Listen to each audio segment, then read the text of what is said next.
peraturan penetapan tarikh awal Ramadan.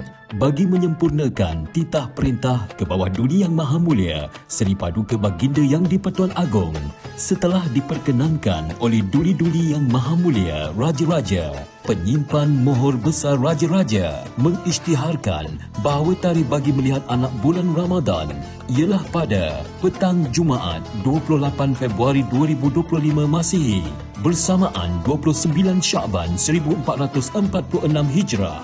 Jawatan kuasa yang berkenaan telah diperkenankan melihat anak bulan Ramadan pada petang hari tersebut di tempat yang berikut.